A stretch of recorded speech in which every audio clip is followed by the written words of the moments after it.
Welcome to our channel. Today, we are going to learn how to ask about food allergens. Hey everyone, this is such a crucial topic. Dining out is fun, but if you have allergies, it can be scary.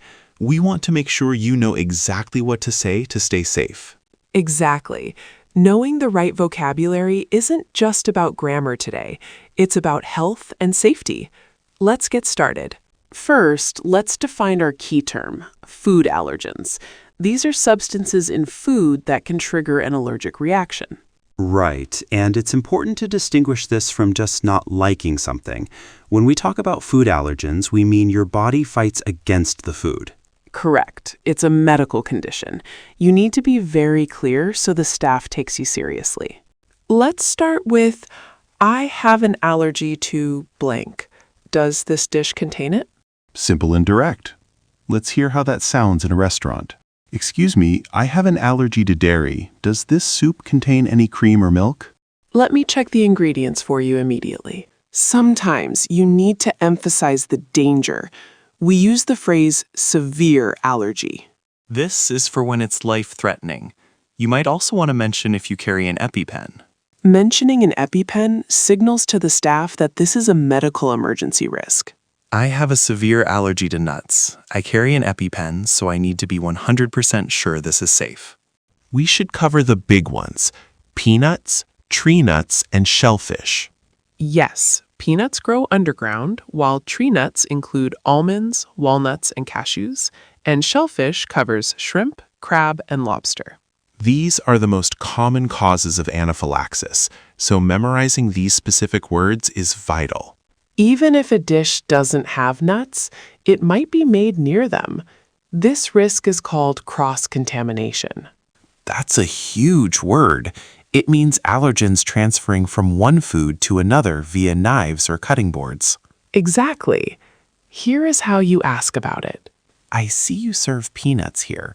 Is there a risk of cross-contamination with my meal? Let's look at a specific scenario. Fried food often shares oil. Good point. If they fry shrimp and French fries in the same oil, the fries aren't safe for me. Could you tell me about the oil you use? Do you fry the shellfish in the same oil as the potatoes? Yes, we use a shared fryer for all appetizers. Okay, I cannot eat the fries then due to my shellfish allergy. Sometimes allergens are hidden in sauces or marinades. We ask about trace amounts. That means very, very small pieces that you can't see. I have a nut allergy. Are there any trace amounts of nuts in this salad dressing? The dressing is factory made, so I will check the label for warnings. For milk and eggs, we often use the suffix free, like dairy-free.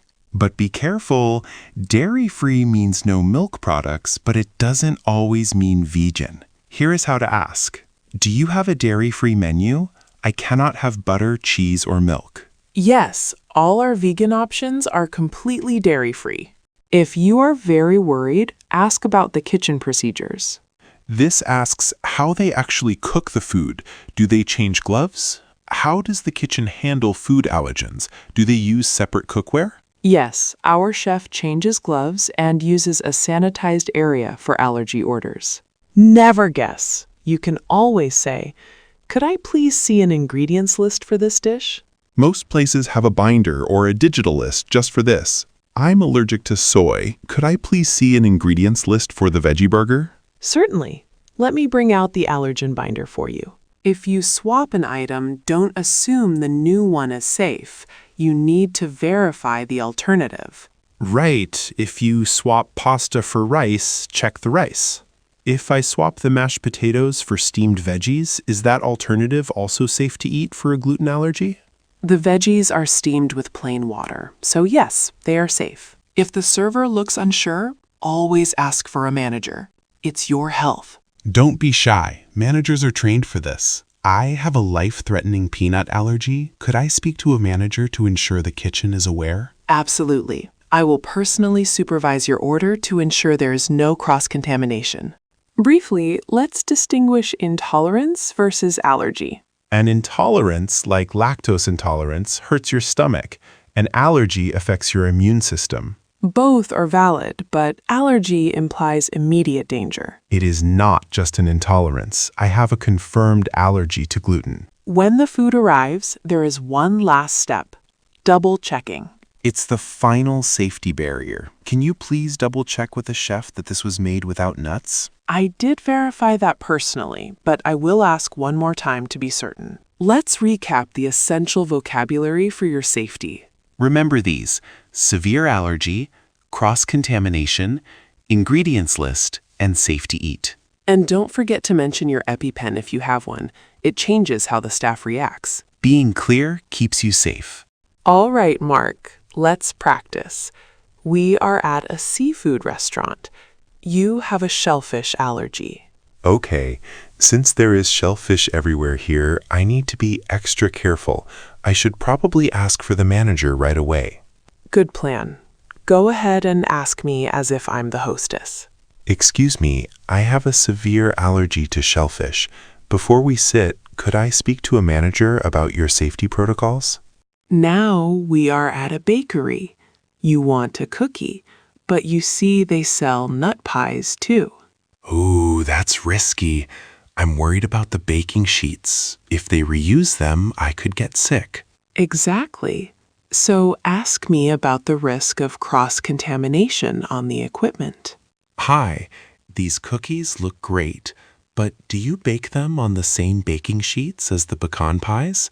I'm worried about cross-contamination. Great job, Mark. Why do you think it helped when you used the word severe in the first scenario? I think saying severe allergy wakes people up.